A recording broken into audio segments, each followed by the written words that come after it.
Hello friends, welcome to Sathya computers. இன்றைக்கி நம்ம ஒரு முக்கியமான இன்ஃபர்மேஷன் பற்றி தான் பார்க்க போகிறோம்.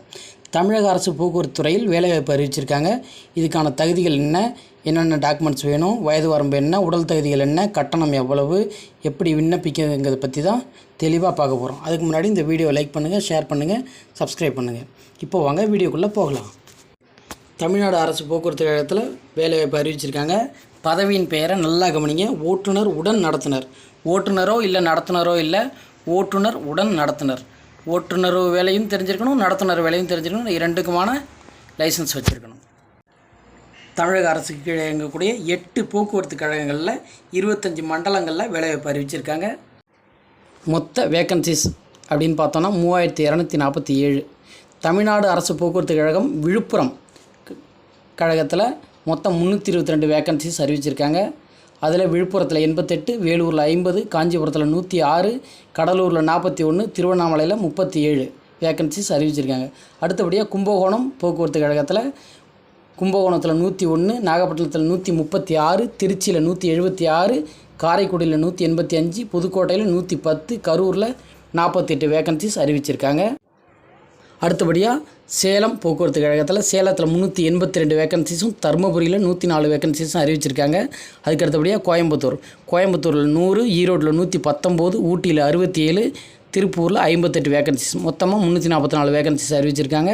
அடுத்தபடியாக மதுரை போக்குவரத்து கழகத்தில் மதுரையில் 190, திண்டுக்கல்லில் 60, விருதுநகரில் 72. அடுத்தபடியாக திருநெல்வேலி கழகத்தில் திருநெல்வேலி மண்டலத்தில் 139 வேக்கன்சிஸும், நாகர்கோவில் மண்டலத்தில் 129 வேக்கன்சிஸும், தூத்துக்குடி மண்டலத்தில் 94, ஆக மொத்தம் 362 வேக்கன்சிஸ் அறிவிச்சிருக்காங்க. ஆக மொத்தமாக 3274 வேக்கன்சிஸ். அடுத்தபடியாக வயது வரம்பு பற்றி பார்த்துடலாம். 1/7/2025 அன்னைக்கு கணக்குப்படி 24 வயது பூர்த்தியாகி இருக்க வேண்டும் குறைந்தபட்ச வயது. அதிகபட்ச வயது அப்படின்னு பார்த்தோன்னா 1/7/2025 அந்த தேதிப்படி கேண்டிடேட்ஸ்க்கு ஓசி, அதாவது அதர் கேஸ்ட், அவங்களுக்கு 40 வயசுக்கு கீழே இருக்கணும். பிற்படுத்தப்பட்டவர், மிகவும் பிற்படுத்தப்பட்டவர் மற்றும் தாழ்த்தப்பட்ட வகுப்பினருக்கு 45 வயசு பூர்த்தியாகாமல், அதாவது 45 வயசுக்கு கீழே இருக்கணும். இதில் முன்னாள் இராணுவத்தினருக்கு 50 வயது, அதாவது 5 வயசு வரைக்கும் ரிலாக்ஸேஷன் கொடுக்குறாங்க. இதில் BC, MBC, DNC, SC, ST இவங்களுக்கு 55 வயசு பூர்த்தியாகாமல், அதாவது 55 வயசு வரைக்கும் இருக்கலாம், ஏஜ் ரிலாக்ஸேஷன் கொடுத்துருக்காங்க.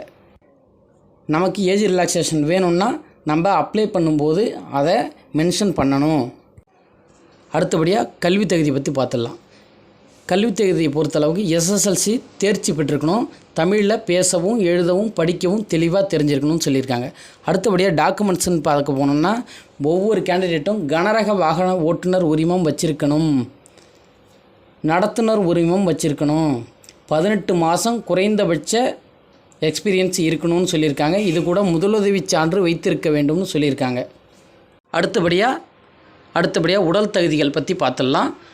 ஒவ்வொரு கேண்டிடேட்டும் குறைஞ்சபட்சமாக 160 சென்டிமீட்டர் எடை, 160 சென்டிமீட்டர் உயரம் மற்றும் 50 கிலோவுக்கு மேற்பட்ட எடை இருக்க வேணும்னு சொல்லியிருக்காங்க. அடுத்தபடியாக தெளிவான பார்வை இருக்கணும், நிறக்குருடு இருக்கக்கூடாது, மாலைக்கன்று கூட இந்த மாதிரி பார்வையில் எந்த விதமான குறைபாடுகளும் இருக்கக்கூடாது. அதே போல் எந்த விதமான உடல் அங்க குறைபாடுகளும் இருக்கக்கூடாதுன்னு சொல்லியிருக்காங்க. மேலும் முக்கியமான ஒரு இன்ஃபர்மேஷனுக்கு சொல்லியிருக்காங்க. சாலை போக்குவரத்து நிறுவனம், அதாவது அரசோட சாலை போக்குவரத்து நிறுவனம் மூலமாக ஓட்டுநர் பயிற்சியில் தேர்ச்சி பெற்றவங்களுக்கு இந்த 24 வயது அதுலேருந்து ரிலாக்ஸேஷன் கொடுத்துருக்காங்க. எக்ஸ்பீரியன்ஸ் 18 மாதம் கேட்டிருந்தாங்கல்ல, இந்த 2 நிபந்தனைகளும் அரசின் போக்குவரத்து கழகத்தில் ஓட்டுநர் உரிமம் பெற்றவங்களுக்கு ரிலாக்ஸேஷன் கொடுத்துருக்காங்க. அடுத்தபடியாக கட்டணம் பற்றி பார்த்துருவோம். எஸ்சி, எஸ்டி, அதாவது தாழ்த்தப்பட்ட பிரிவினருக்கு 590 ரூபாய் கட்டணமாகவும் 18% ஜிஎஸ்டியும் கட்டணம்னு சொல்லியிருக்காங்க. இதற்கு மேலும் வங்கி சேவை கட்டணம் உள்பட 18% ஜிஎஸ்டி அப்படின்னு சொல்லியிருக்காங்க. மற்றவங்களுக்கு 1180 ரூபா கட்டணமாக நிர்ணயிச்சிருக்காங்க. 18% கூட ஜிஎஸ்டி நம்ம சேர்த்துக்கணும். தேர்வு செயல்முறை எப்படி இருக்குன்னு பார்க்க போனோம்னா எழுத்து தேர்வு இருக்கும், செய்முறை தேர்வு இருக்கும், கடைசியாக நேர்முக தேர்வு இருக்கும்னு சொல்லியிருக்காங்க. அடுத்தபடியாக விண்ணப்பிக்கிறதுக்கான கால அவகாசம் பற்றி பார்த்துருவோம். 21/3/2025 அன்னைக்கு மதியானம் 1 மணியிலேருந்து 21/4/2025 அன்னைக்கு மதியம் 1 மணி வரைக்கும் ஆன்லைன் அப்ளிகேஷன் தான், ஆஃப்லைன் அப்ளிகேஷன் கிடையாது. ஆன்லைன் அப்ளிகேஷன் தான். அந்த வெப்சைட்டை வந்து நான் கீழே உங்களுக்கு லிங்க்கில் கொடுத்துட்றேன்.